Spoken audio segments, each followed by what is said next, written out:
Entonces, hoy vamos a ver control prenatal, diagnóstico prenatal, vigilancia anteparto y lo que alcancemos a ver de hemorragias de la primera mitad del embarazo.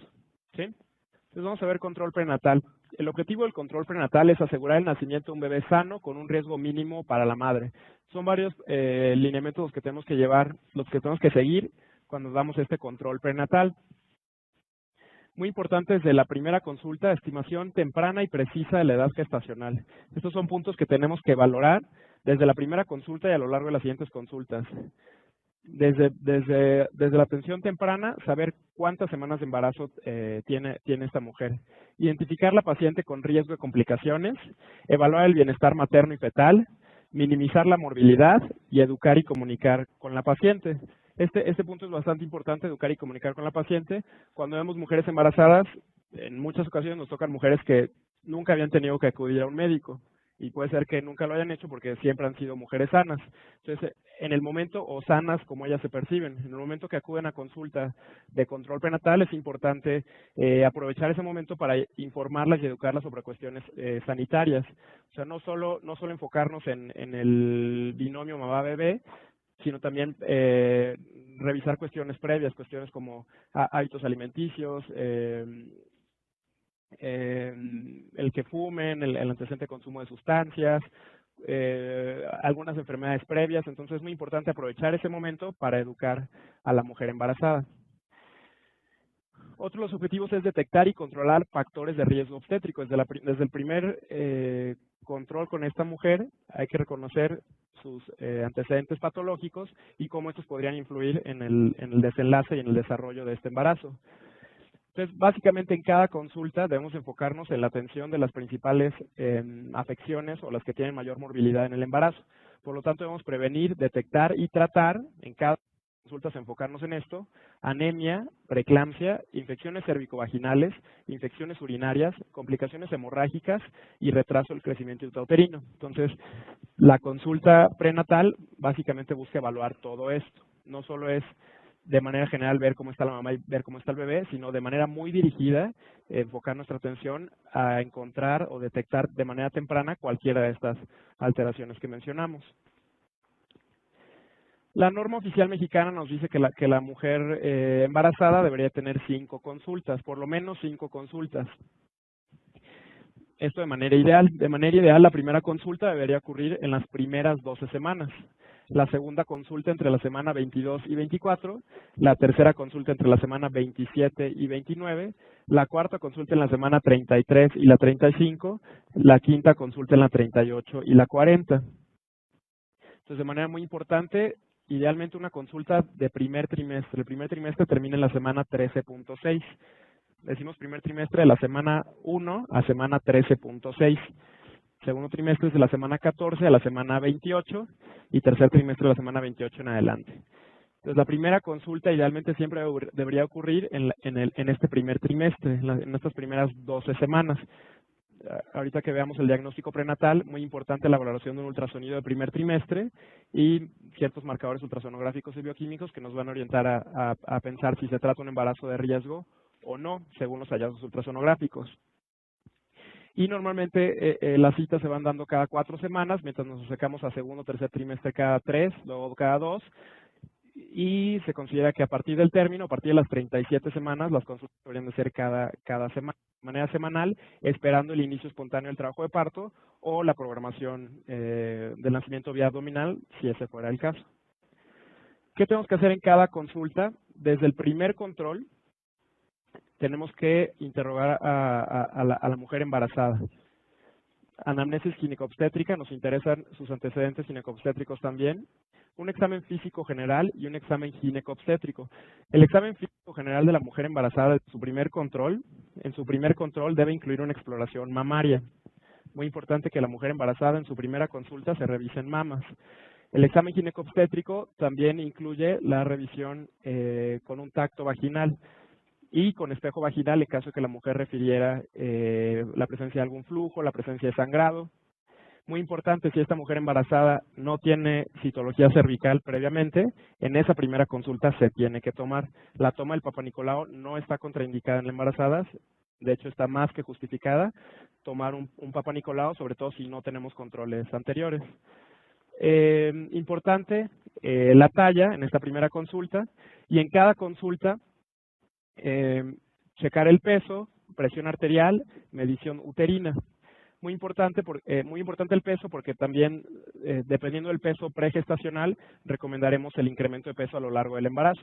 En una mujer con peso normal, que inicia el embarazo con peso normal, la ganancia de peso a lo largo de todo el embarazo va a ser máximo de 14 kilos. Máximo es exagerando. Idealmente unos 10 kilos, una mujer que inicia el embarazo con un peso normal. Y esto va a cambiar si la mujer se trata de una mujer que inició el embarazo con desnutrición, o si se trata de una mujer que inició el embarazo con obesidad. Por ejemplo, en el caso de una mujer que inicia el embarazo con obesidad, idealmente va a tener que subir únicamente 4 kilos. Y para eso tenemos que estar vigilando su nutrición y la actividad física que lleva. La presión arterial, ustedes lo saben, lo tenemos que revisar en cada consulta. Obviamente más adelante vamos a hablar de preeclampsia. Y la medición uterina es una manera clínica que tenemos de conocer cómo va avanzando el embarazo y la posibilidad de que exista, de manera muy básica, que exista restricción del crecimiento intrauterino.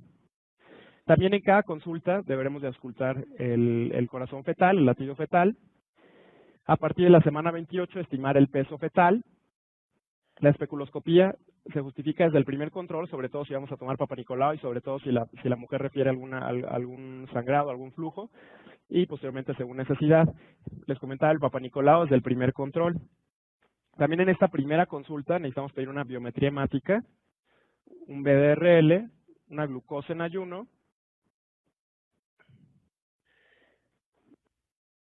su grupo sanguíneo y el ultrasonido. En esta primera consulta, biometría hemática, tipo de sangre, BDRL y VIH, ya es parte de nuestro control prenatal, pedir el VIH en la consulta, y la glucosa en ayuno sanguínea, que incluya glucosa en ayuno.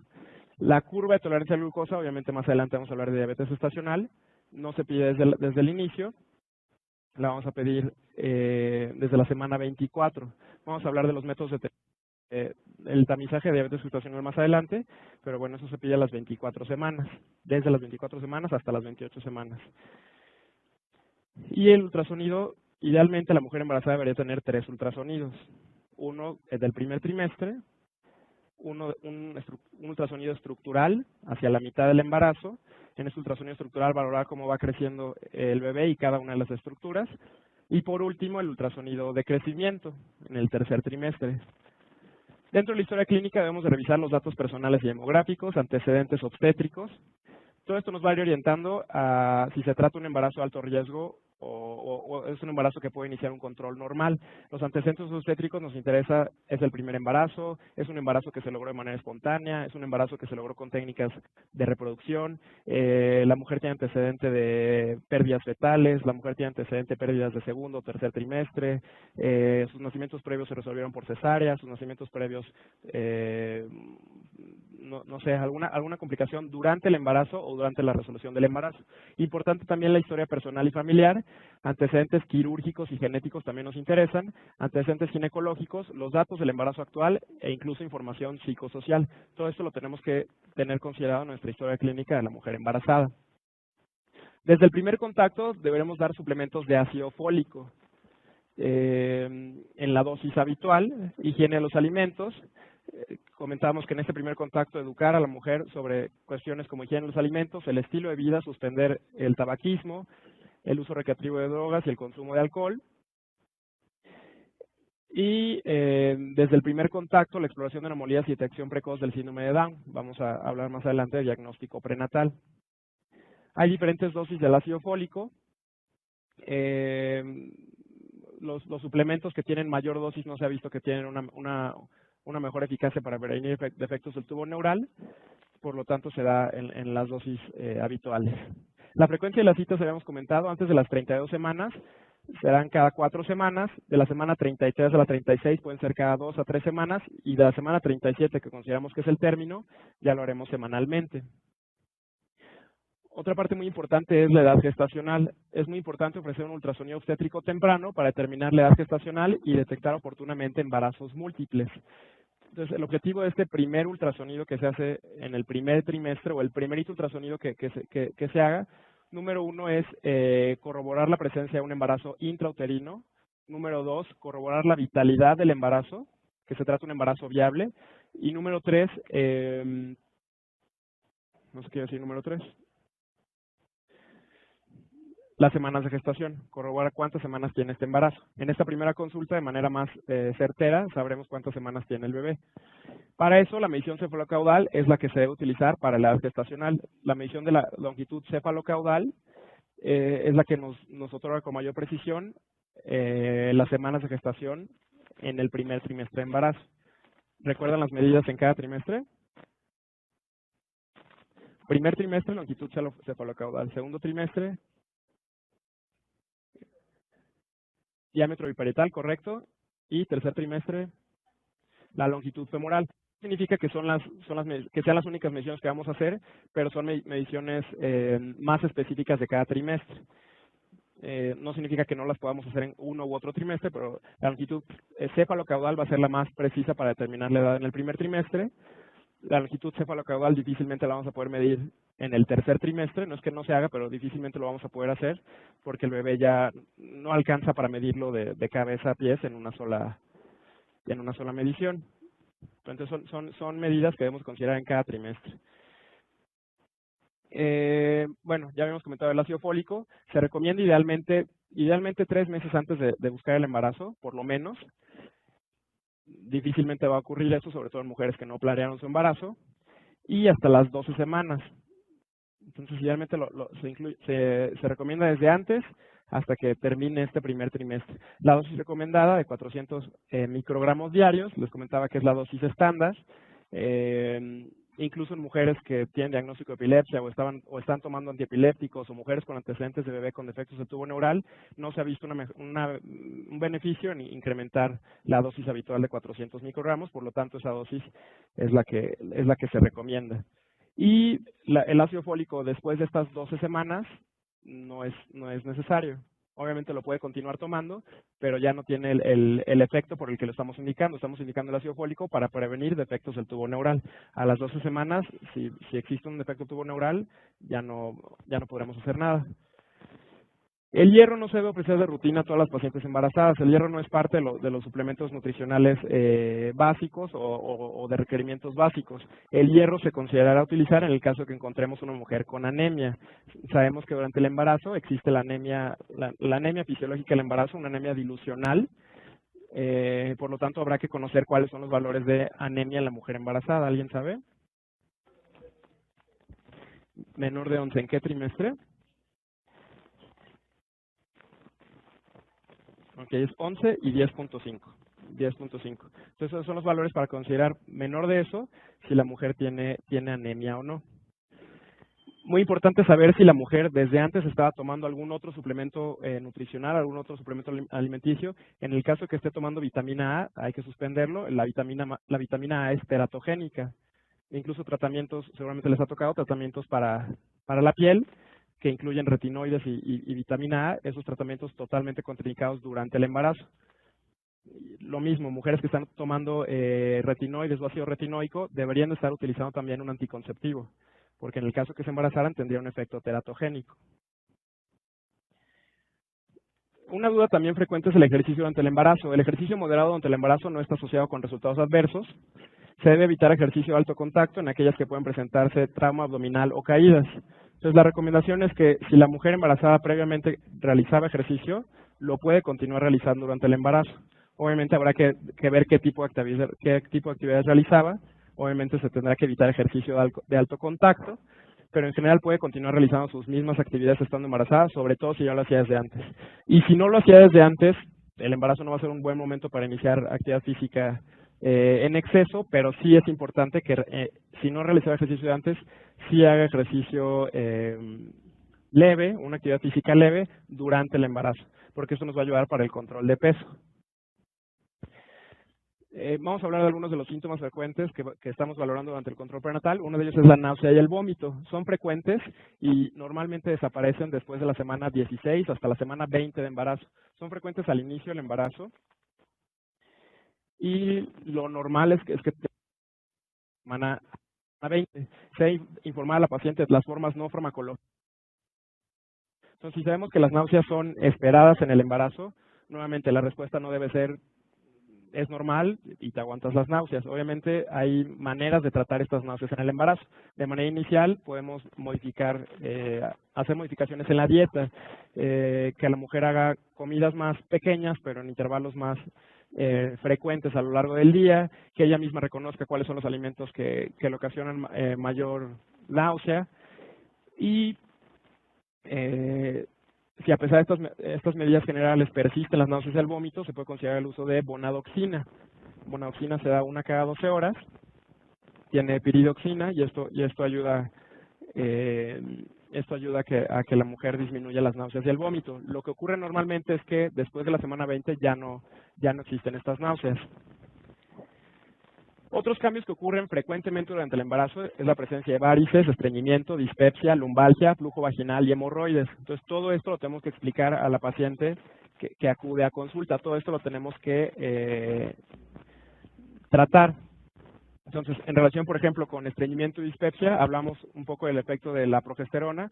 La progesterona relaja la musculatura lisa y relaja la musculatura lisa también de las vías intestinales. Por lo tanto, es frecuente que la mujer curse con estreñimiento, incluso si anteriormente no la tenía, o que se exacerbe si ya la tenía desde antes, y problemas de acidez y problemas de reflujo. Nuevamente, todo esto, si sabemos qué va a pasar, la respuesta no es decirle es normal, estás embarazada. Hay que ver qué tanto le afecta en su vida diaria y si se puede indicar algún tratamiento o no. La lumbalgia también va a ser algo frecuente, sobre todo en el primer trimestre y con muchísimo mayor frecuencia hacia el tercer trimestre cuando ya tienen un abdomen bastante grande.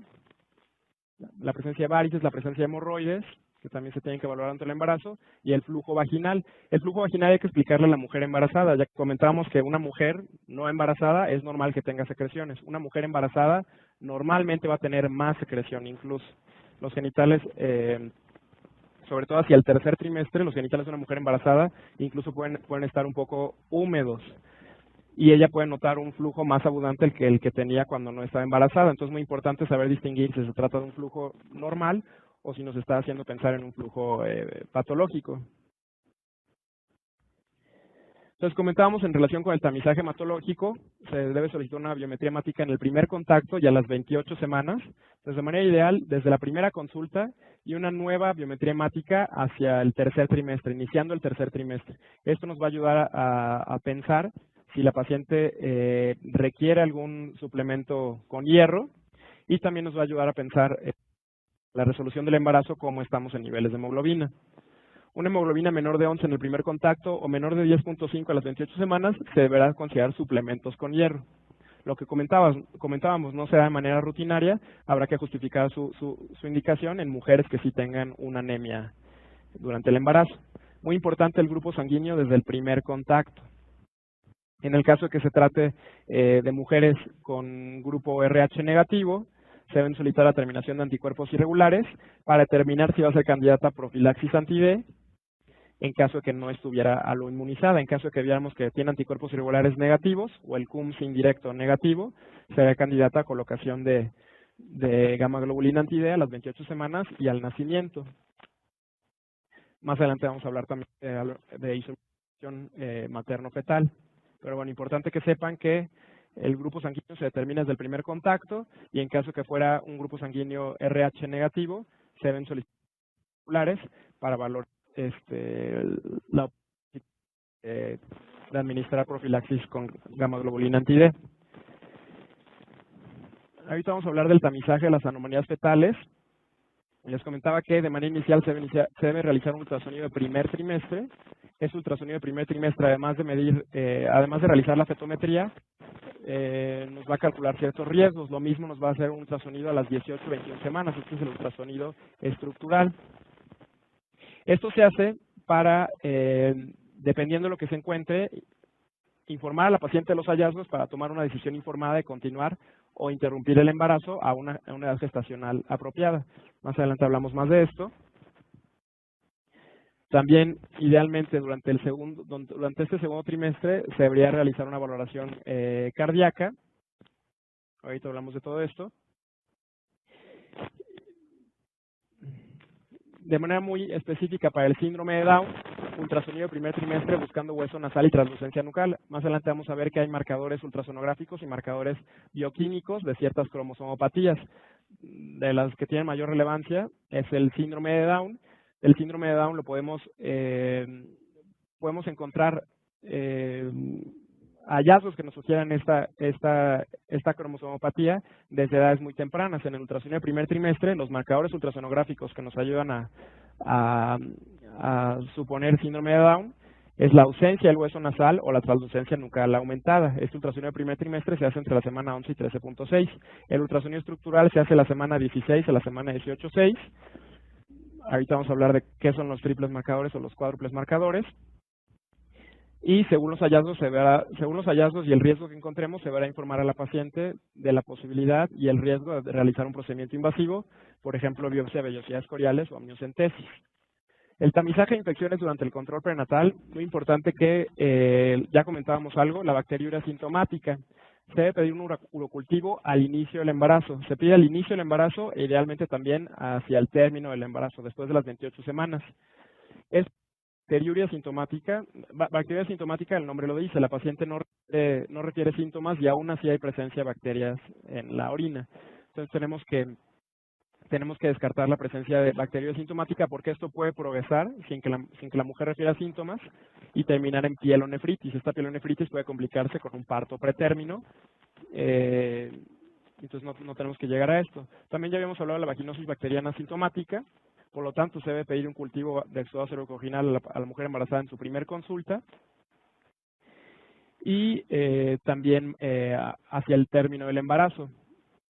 Se debe identificar en caso de que tengamos Gardnerella vaginalis, aunque la mujer no refiera síntomas, porque nuevamente hay que indicar tratamiento para disminuir el riesgo de parto pretérmino y de ruptura prematura de membranas. Aquí nos ponen que la identificación del tratamiento no disminuye el riesgo de parto pretérmino, pero más bien se da para disminuir el riesgo de ruptura prematura de membranas y el riesgo de sepsis neonatal. Hepatitis B no se solicita de manera rutinaria. Se puede ofrecer como parte del control prenatal, pero no es de manera rutinaria. Clamidia, citomegalovirus y hepatitis C tampoco se ofrecen de rutina. Obviamente estos los vamos a considerar en mujeres que tengan factores de riesgo específicamente, múltiples parejas sexuales, antecedentes de transfusiones sanguíneas. El virus de la inmunodeficiencia humana sí debe ser parte de nuestros laboratorios que solicitamos en el control prenatal. Obviamente para la intervención oportuna y para reducir el riesgo de transmisión vertical. En los cultivos vaginales también debemos de ofrecer la detección de estreptococo de grupo B. No se ofrece de rutina porque la evidencia costo-beneficio continúa incierta. Esto es en México. El estreptococo de grupo B representa uno de los principales agentes etiológicos de la sepsis neonatal a nivel internacional. En México no lo es. Seguramente cuando vieron pediatría vieron sepsis neonatal y vieron los principales agentes etiológicos. Entonces, de manera rutinaria, en México no se ofrece, pero sí debería ser algo que comentemos con la mujer sobre la posibilidad de detectar estreptococo de grupo B en cultivo de exudado cérvico-vaginal en urocultivo. Sífilis se ofrece con la determinación del BDRL a todas las pacientes embarazadas de edad temprana de gestación. Nos vamos con pruebas no treponémicas. Únicamente pedimos el BDRL. En caso que saliera positivo, lo confirmaríamos con otro BDRL o con una prueba específica treponémica. Toxoplasmosis y el famosísimo perfil TORCH no se ofrece de rutina, no son parte de nuestro control prenatal, ya que los riesgos de tamizaje sobrepasan los beneficios potenciales. En realidad no tienen un papel dentro del control prenatal. Si nos interesa saber si hay datos de afección fetal, más importante ofrecer un ultrasonido de primer trimestre, un ultrasonido estructural, a ofrecer un perfil TORCH, que en realidad no nos va a dar mucha información. A lo mejor nos va a decir si hubo antecedente de exposición a toxoplasmosis, si existe una infección activa en este momento, pero en realidad no modifica nuestra conducta en el embarazo. El tamizaje de diabetes gestacional lo vamos a puntualizar más adelante, pero de manera muy general, los factores de riesgo para diabetes gestacional son múltiples. Uno de ellos es historia alterada en ayuno de diabetes gestacional previa, el grupo étnico, historia familiar de diabetes mellitus, peso pregestacional con índice de masa corporal arriba de 30, ganancia de peso excesiva en el embarazo, edad materna mayor a 25 años, que hayan tenido un nacimiento previo mayor a 4 kilos, que hayan tenido un bebé mal formado, que no se haya explicado la causa, o algún trastorno médico asociado. Se considera que las mujeres de bajo riesgo solo representan el 10%. Por lo tanto, se justifica que el tamizaje se haga de manera universal, es decir, a todas las mujeres embarazadas se les debe realizar un tamizaje de diabetes gestacional, independientemente si tengan estos factores de riesgo o no. De todas maneras, en la gran mayoría de las mujeres embarazadas en México, por lo menos tenemos grupo étnico de factor de riesgo y en muchas ocasiones historia familiar de diabetes mellitus. Entonces se justifica que en todas las mujeres embarazadas se realice tamizaje universal. Entonces es importante que lo conozcan. No ameritas la curva porque tú no tienes riesgo, no, en todas se tiene que hacer tamizaje para diabetes gestacional. Vamos a hablar de cuáles son los métodos diagnósticos más adelante, los métodos de tamizaje más bien más adelante, pero en caso que se realice la curva de tolerancia a la glucosa, se realiza entre las 24 y las 28 semanas. Dieta de ejercicio. El tratamiento de una intolerancia a carbohidratos durante el embarazo o una diabetes gestacional inicialmente va con modificaciones en la dieta y en ocasiones tendremos que utilizar agentes hipoglucemiantes como la metformina o la insulina. Más adelante hablamos de eso. Otro muy importante, el tamizaje de preeclampsia. En cada visita del control prenatal, muy importante que midamos la presión arterial y un examen general de orina para determinar la presencia de proteinuria. Factores de riesgo para preeclampsia los vamos a revisar más adelante, pero conviene que los digamos de una vez. Edad mayor a 40 años, nuliparidad, intervalo entre embarazos mayor de 10 años, historia familiar de preeclampsia, antecedente personal de preeclampsia, índice de masa corporal mayor o igual a 30, enfermedad vascular preexistente, enfermedad renal preexistente o embarazo múltiple. Son algunos de los factores de riesgo, en realidad existen otros, pero estos son de los principales factores de riesgo que los identificaríamos desde la consulta, desde la primera consulta, para ver si es necesario ofrecer medidas preventivas, que también más adelante vamos a revisar. Criterios los vamos a ver más adelante, no vale la pena que nos detengamos en eso ahorita. Y comentábamos que el crecimiento fetal lo debemos de estar vigilando en cada consulta. Se debe medir el fondo uterino después de la semana 24. Después de la semana 24, cuando ya lo tenemos por encima de la cicatriz umbilical y ya cuando va acorde con las semanas de embarazo. Después de la semana 24, ya tenemos lo mismo tenemos en centímetros que en semanas de embarazo. ¿Cuándo deja de ser el útero o cuándo empieza a ser el útero un órgano intrapélvico? Deja de ser un útero intrapélvico para ser abdominal. ¿A qué semana? ¿A qué semana sentimos el útero por arriba de la sínfisis del pubis? ¿Cuál? A las 12 semanas. 12 semanas el útero ya deja de estar solo en la pelvis y ya lo alcanzamos a sentir arriba de la sínfisis del pubis. Entonces, son datos clínicos que nos pueden ir orientando. ¿A qué semana sentimos el útero entre la cicatriz umbilical y la sínfisis del pubis? 16, 18 más o menos, exactamente. Y más o menos a la semana 20 o 22 es cuando ya llega a nivel de la cicatriz umbilical. Entonces eso es lo que tenemos que estar valorando según el crecimiento. A partir de la 24 ya tendría que haber una correlación entre los centímetros desde la sínfisis del pubis y las semanas de gestación. Hacia la semana 36, muy importante valorar la presentación fetal para los planes del nacimiento. Obviamente en cada consulta revisamos presentación, posición, situación, pero en la semana 36 nos interesa más la presentación porque después de la semana 36 muy probablemente el bebé se quede en esa misma presentación. Antes de la semana 36 todavía existe la posibilidad de que adopte otra presentación, pero después de la semana 36 muy probablemente ya se quede así, por lo tanto hay que ir pensando en los planes de parto. Obviamente en cada consulta auscultar la frecuencia cardíaca fetal, difícilmente la vamos a poder auscultar de manera clínica antes de la semana 10 o antes de la semana 12 o antes de la semana 10, precisamente porque es un órgano intrapélvico, lo tendremos que hacer por ultrasonido. Y la evidencia no apoya el monitoreo fetal prenatal de rutina en pacientes con embarazo de bajo riesgo. Ahorita que hablemos de vigilancia prenatal, vemos qué significa eso. Cuando el embarazo llega a las 41 semanas, quedamos que a partir de la semana 37 vamos a estar haciendo una revisión ginecológica para determinar, va a estar acudiendo a consulta y en la consulta vamos a estar revisando si existe dilatación, la presentación del bebé. Si por alguna razón llegamos a las 41 semanas, se debe ofrecer una exploración pélvica. En caso que, bueno, como nos lo marcan las guías, en caso de que no tenga un embarazo complicado, se debería inducir el trabajo de parto a partir de las 41 semanas. Y anteriormente se consideraba que se podía ofrecer monitoreo prenatal 2 veces por semana con medición de líquido amniótico. Actualmente la recomendación es que cumples 41 semanas y hay que buscar el nacimiento. A partir de las 41 semanas, si el bebé no ha nacido, incrementa la posibilidad de óbito. Anteriormente eran 42 semanas, actualmente la recomendación es 41 semanas. Entonces, si por alguna razón alcanzaste a llegar a las 41 semanas, habrá que valorar cómo está la mamá, cómo está el bebé, cuáles son las condiciones del canal de parto. En caso que se pueda intentar inducir un trabajo de parto, se deberá buscar la inducción del trabajo de parto, y en caso que se tenga que resolver vía abdominal, se programará la cesárea. ¿Dudas con control prenatal?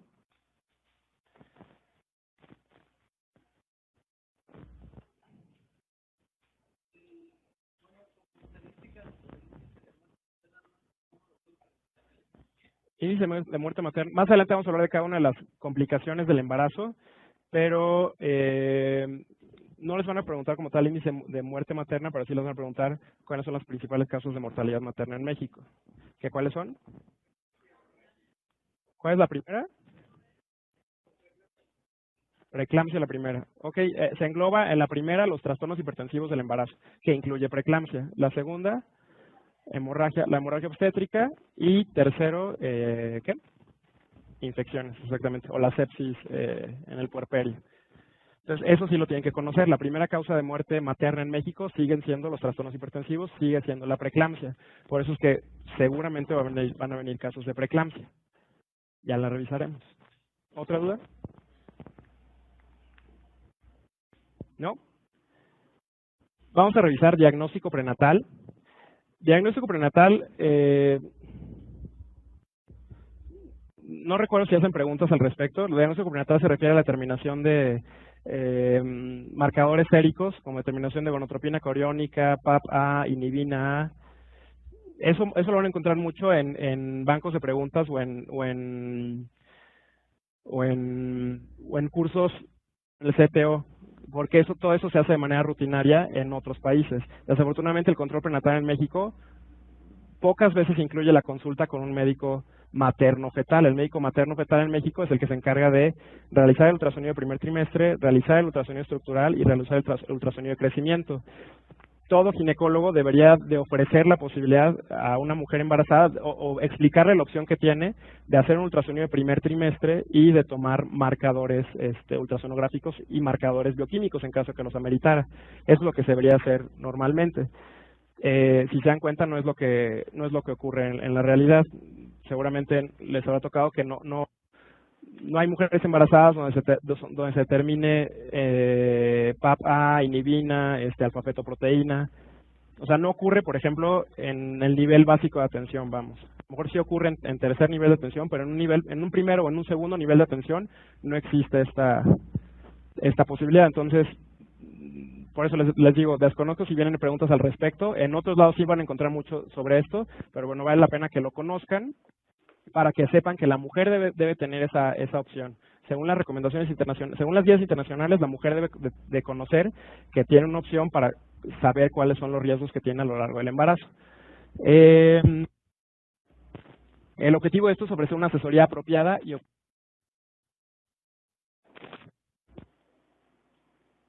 bueno, entonces lo que se va a hacer con este diagnóstico prenatal es determinar si hay algún defecto congénito, la presencia de algún defecto congénito, alguna anomalía del desarrollo, ya sea morfológico, estructural, funcional o molecular, que esté presente al nacer, externa, interna, de manera familiar o esporádica, hereditaria o no, única o múltiple. Importante saber, bueno, qué es lo que vamos a detectar con este diagnóstico prenatal: anomalías cromosómicas, enfermedades hereditarias mendelianas y malformaciones. De manera muy general, cualquier mujer embarazada, sin enfocarnos en grupos etarios específicos, tiene un 3% de tener un bebé malformado. Si nos vamos de manera general, un 2 a 3% en cualquier mujer embarazada. Este riesgo se va modificando, disminuye o aumenta dependiendo de varios factores. Uno de ellos muy importante, otra vez, la edad de la mamá. Entonces, la edad de la mamá va a suponer un factor importante para determinar si este riesgo se incrementa para anomalías cromosómicas como síndrome de Down o se mantiene en un riesgo basal. Y según esta determinación, va a ser nuestra recomendación hacia la mujer de decirle, según estas valoraciones, tu riesgo fue bajo, tu riesgo fue moderado, tu riesgo fue alto. En caso de que se trate de un riesgo alto, se le deberá un diagnóstico invasivo, dependiendo de las semanas, biopsia de vellosidades coriales o amniocentesis. Entonces tenemos pruebas de tamizaje o de cribado y marcadores. Las pruebas de tamizaje son aquellas que ofrecen una probabilidad estadística de que el feto pueda tener un defecto cromosómico. Y los marcadores que nos indican alguna determinada anomalía para individualizar un riesgo epidemiológicos, parezco Peña Nieto, bioquímicos y ecográficos. Entonces, la prueba de tamizaje es importante. Es importante que se le explique a la paciente, precisamente es una prueba de tamizaje, no es una prueba diagnóstica. Todos los marcadores ultrasonográficos y bioquímicos nos hablan de riesgo, no nos hablan de diagnóstico. O sea, según estos hallazgos ultrasonográficos y según estos hallazgos bioquímicos, yo te puedo decir que tienes un riesgo de 1 en 50 de que tu bebé tenga síndrome de Down, o tienes riesgo de 1 en 25 de que tengas parto pretérmino. Entonces, hablamos de riesgos, no hablamos de certezas. Entonces, eso es lo primero que se le tiene que explicar a la mujer embarazada. Según estos hallazgos, según estas determinaciones, la posibilidad de ofrecer un método adicional. Bueno, comentábamos del 2 al 3% de los recién nacidos están afectados por alguna anomalía congénita y el 0.5 por alguna alteración cromosómica. Esto, ya dijimos, de manera general, sin enfocarnos por grupo etario. Obviamente esto va a ser muy diferente en mujeres de 35 años y va a ser totalmente diferente en mujeres embarazadas arriba de 40 años.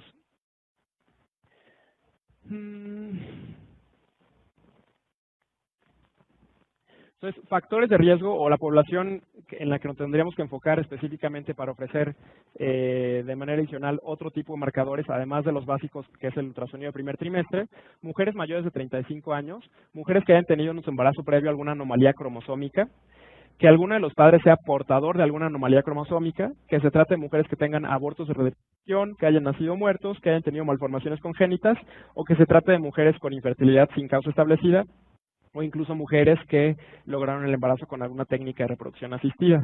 Entonces, en estas mujeres específicamente deberíamos enfocar nuestra atención para recomendar ampliar ese tamizaje básico del ultrasonido de primer trimestre y ofrecer a lo mejor también marcadores bioquímicos.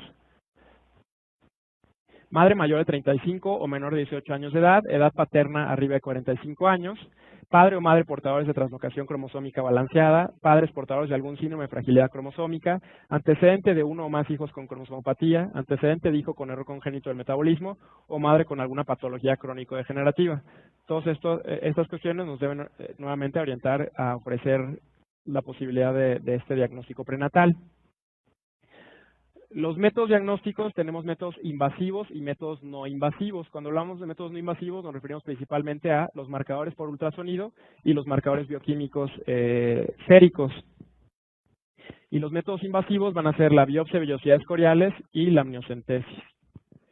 Cuando hablamos de primer trimestre específicamente, marcadores bioquímicos, nos interesa la fracción beta de la gonotropina coriónica humana y la proteína A plasmática asociada al embarazo, o PAP-A. Estos son los marcadores bioquímicos del primer trimestre. La translucencia nucal es un marcador ultrasonográfico del primer trimestre. Este se debe evaluar desde el primer trimestre. Se evalúa la región posterior del cuello del feto y en caso que haya incremento en la translucencia nucal, hay colección de líquido por debajo de la piel. Nuevamente se debe realizar en el ultrasonido de primer trimestre.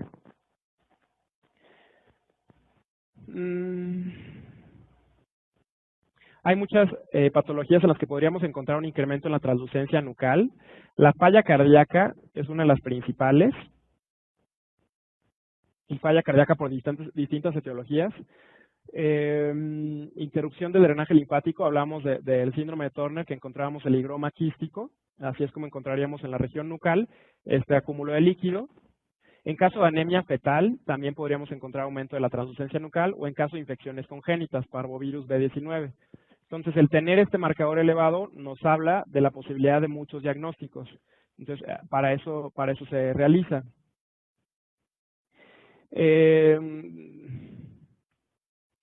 Después de la semana 14, el aumento de la translucencia nucal generalmente se resuelve, pero en algunos casos evoluciona hacia edema nucal o higroma quístico, donde ya va a ser más evidente.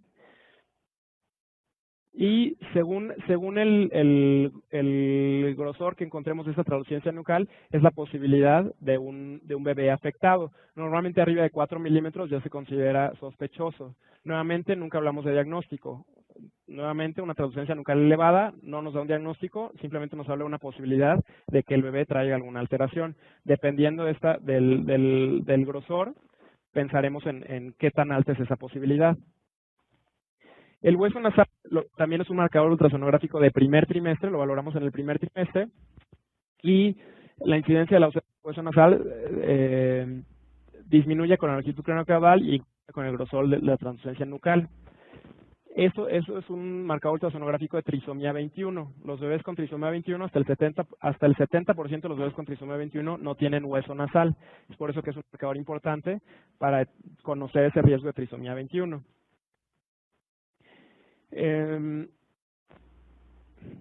Y el examen del hueso nasal se tiene que hacer como marcador ultrasonográfico del primer trimestre. Hay otros marcadores ultrasonográficos que no vale la pena andar mucho al respecto. Uno de ellos es el Doppler del ducto venoso. También nos habla de alteraciones presentes en trisomía 21. Entonces, de manera muy general, el primer trimestre, los marcadores que utilizamos para el diagnóstico prenatal, quedamos que había marcadores epidemiológicos, como la edad materna, marcadores bioquímicos, como la fracción beta de la gonadotropina coriónica y la proteína, la PAP-A. Si combinamos estos dos datos únicamente, identificamos el 60% de los embarazos afectados, con una tasa de falsos positivos de hasta el 5%. Si combinamos, bueno, no haciendo caso de esta otra gráfica, si combinamos, hablando del primer trimestre específicamente, si hablamos de edad materna, marcadores bioquímicos y ultrasonido de primer trimestre, podemos llegar a identificar hasta el 90% de los embarazos afectados. Entonces, la recomendación sería combinar estos datos, edad materna, fracción de gonadotropina coriónica, PAP-A y resultados del ultrasonido de primer trimestre para determinar un riesgo. Todos estos datos se meten en calculadoras especiales. Estas calculadoras especiales son las que, según datos previamente analizados, se llegan a concluir un riesgo. Por eso es lo que les decía que estos seguimientos idealmente los hace un médico materno-fetal, un médico ginecólogo subespecialista en medicina materno-fetal. Ahorita hablamos del segundo trimestre. Entonces, en trisomía 21 encontraremos la gonadotropina coriónica humana aumentada y PAP-A disminuida. Nuevamente, por alguna razón, podrían preguntar eso, aunque no le veo el caso preguntarlo en México. No existe ninguna asociación significativa entre la translucencia nucal fetal y las concentraciones séricas maternas de fracción beta o PAP-A en embarazos normales o con trisomía 21. Los marcadores ecográficos y bioquímicos pueden ser combinados para proveer un método de cribado más eficaz. Esto es importante, sobre todo cuando hablamos de marcadores de segundo trimestre. El hallazgo aislado de algún marcador alterado, ya sea bioquímico o ultrasonográfico, no es tan relevante como encontrar varios hallazgos en conjunto. Es decir, a lo mejor no es tan relevante encontrar, obviamente sí es relevante, pero a lo mejor no es tanto el riesgo cuando encontremos una translucencia nucal aumentada de manera aislada, a si encontramos una translucencia nucal aumentada, ausencia de hueso nasal o alteraciones en el ducto venoso. Entonces, mientras se van sumando marcadores, eso nos habla de un incremento en el riesgo. Entonces, en trisomía 3 y trisomía 18, la gonadotropina coriónica está disminuida, PAP está disminuido, anomalías cromosómicas sexuales, la gonadotropina está normal y el PAP-A está disminuido. Triploidías de origen paterno, la gonadotropina está muy aumentada y el PAP-A está ligeramente disminuido. Triploidías de origen materno, la gonadotropina está muy disminuida y el PAP-A está muy disminuido. Entonces, según estos hallazgos, nos iremos orientando hacia la posibilidad de alguna alteración genética o alguna alteración cromosómica.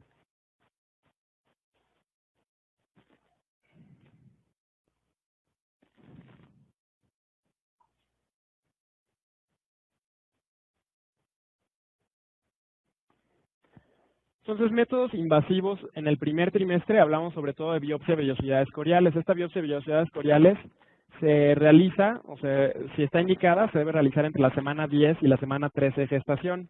Importante explicar a la mujer que el solo hecho de realizar el procedimiento conlleva una pérdida del embarazo hasta en un 2%. Entonces, por eso es que no se va a realizar o no se va a recomendar el procedimiento a todas las mujeres embarazadas. Idealmente se ofrecerá a mujeres que se encuentren con un riesgo elevado y obviamente mujeres que quieran tener un diagnóstico específico porque saben qué quieren hacer después. A lo mejor la misma mujer te dirá, no me interesa si el bebé viene con alguna alteración cromosómica, por lo tanto, ¿de qué me va a servir un diagnóstico invasivo? Entonces, obviamente eso lo vas a tener que platicar con cada mujer embarazada. Pero eso es importante que le digas que el puro procedimiento conlleva el riesgo hasta de un 2% de que el embarazo se pierda. Entonces, nuevamente, no se va a ofrecer, únicamente se va a ofrecer cuando existe un mayor beneficio en tener el diagnóstico en oposición al riesgo de que se pierda el embarazo. Por lo tanto, idealmente estos métodos invasivos se realizan en mujeres con riesgo alto, no riesgo medio, sino riesgo alto de presentar alguna alteración. Las ventajas es que nos va a dar un análisis cromosómico definitivo, es decir, aquí ya llegamos al diagnóstico. Anteriormente los métodos que comentamos únicamente nos hablan de riesgo o de posibilidad. Con la biopsia de vellosidades coriales ya tenemos un diagnóstico, ya se determina el componente cromosómico del bebé. Obviamente lo único que se determina son el número y la estructura de los cromosomas del bebé.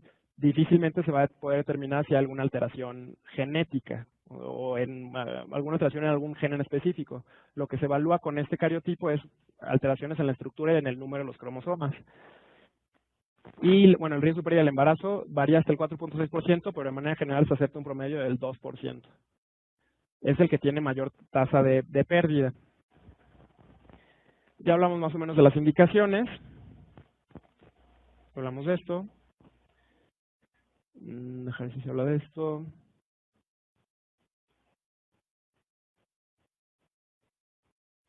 Bueno, vamos a hablar ahora de los de segundo trimestre. Cuando hablamos de marcadores de segundo trimestre, hablamos de triple marcador y cuádruple marcador. El triple marcador incluye la gonotropina coriónica, la alfa-fetoproteína y el estriol no conjugado. El cuádruple marcador es gonotropina coriónica, inhibina A, alfa-fetoproteína y estriol no conjugado. Entonces, esos son los marcadores bioquímicos que utilizamos hacia el segundo trimestre del embarazo.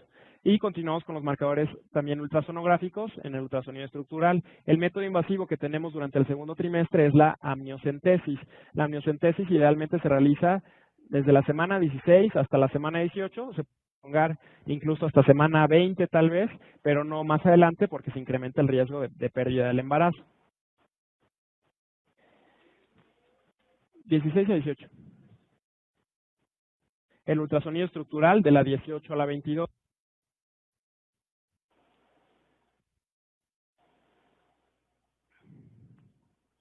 Eso tampoco es relevante. Entonces, el tamizaje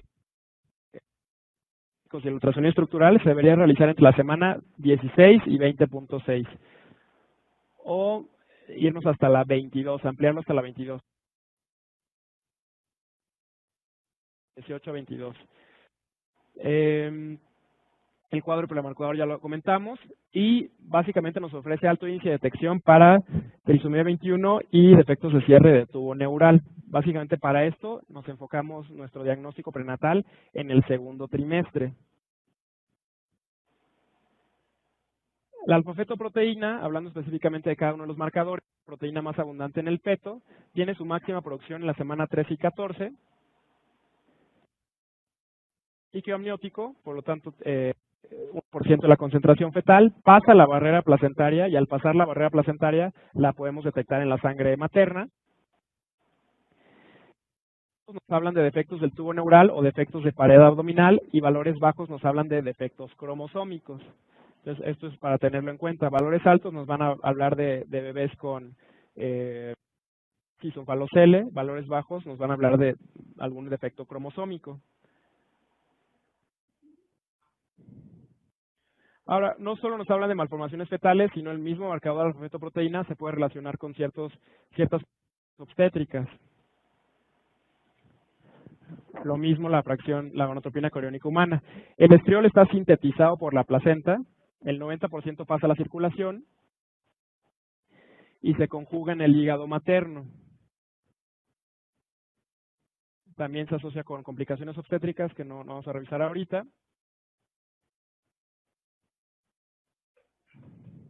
Pero principalmente nos ayudan a detectar o a suponer el riesgo de estas patologías: trisomía 21, trisomía 18, la pérdida del embarazo, o que se trata de un embarazo no viable, el síndrome de Turner o anencefalia. En el caso de anencefalia, obviamente encontraremos la alfa-fetoproteína muy elevada y el resto de las hormonas y proteínas están muy bajas. Al tratarse de un bebé no viable, obviamente todas las que dependen de producción fetal o producción placentaria van a estar muy disminuidas. Ahora, el ultrasonido de segundo trimestre, el ultrasonido estructural. Cuando hablo de ultrasonido de primer trimestre, cuando hablo de ultrasonido estructural y cuando hablo de ultrasonido de crecimiento, no estoy hablando de la fetometría básica que se hace en cada uno de los ultrasonidos. Estoy hablando de ultrasonidos que se hacen de manera dirigida para detectar alteraciones fetales. Ultrasonidos que idealmente debería realizar nuevamente un médico materno fetal. Entonces, el ultrasonido de segundo trimestre, el ultrasonido estructural, que se realiza entre las semanas 18 y 22, nos va a dar información sobre el número de fetos, la edad gestacional, la localización de la placenta, anormalidades congénitas, embarazos múltiples, coronicidad y amniosidad. Todo esto lo podemos valorar en cualquier ultrasonido, pero hay cuestiones más específicas que van a ser función del médico materno fetal. Entonces, el médico materno fetal se va a encargar de revisar cada una de estas estructuras: cabeza fetal, tórax, abdomen fetal, cara, y es muy importante valorar la forma del cráneo, las estructuras cerebrales, en el tórax, el corazón con la presencia de cuatro cámaras, la ecogenicidad dentro del pulmón, el abdomen fetal, la posición, la cámara gástrica, el intestino, vejiga, riñones y la inserción del cordón, y en la cara, órbitas y labios. Todo esto se debe evaluar de manera específica en un ultrasonido estructural de segundo trimestre por un médico materno fetal.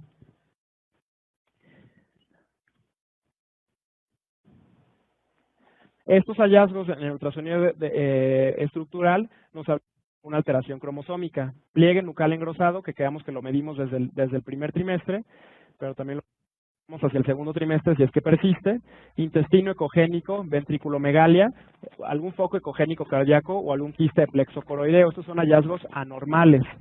Nuevamente, si se encuentran de manera aislada, a lo mejor no nos hablan de un riesgo importante, pero si vamos combinando hallazgos, si se van encontrando hallazgos de manera conjunta, se incrementa la posibilidad de que se trate de un bebé con alguna malformación. ¿Cuál? Difícil especificarla, pero mínimo nos hace pensar que este bebé no viene bien. Y 3, riesgo de anomalías no cromosómicas como la arteria umbilical única, la cisterna magna amplia y la pieloctasia. Nuevamente, de manera aislada no tienen mucha relevancia, pero si se combinan con algún otro factor, sí nos debe llamar la atención. En el segundo trimestre hablamos de métodos invasivos con la amniocentesis. Es funcionar la cavidad amniótica por vía transabdominal o por vía transvaginal mediante una guía ultrasonográfica continua. Las indicaciones nuevamente es cuando encontremos un riesgo alto o moderado alto para trisomía 21 o van a ser las principales alteraciones cromosómicas a las que nos vamos a enfocar en segundo trimestre. O que tengamos anomalías cromosómicas en gestaciones previas, anomalías cromosómicas o por ultrasonido anormal.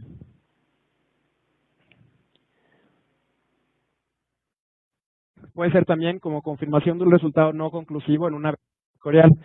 Importante también explicar a la mujer, no porque la muestra de velocidades coriales significa que va a haber crecimiento de este cultivo de células para llegar a un diagnóstico. Eso es lo que esperamos, pero en un porcentaje de casos, hasta en un 5 o 10%, no se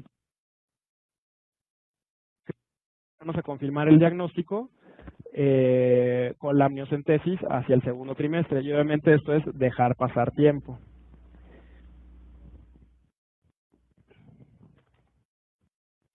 ¿No es importante? Ok. ¿Alguna duda?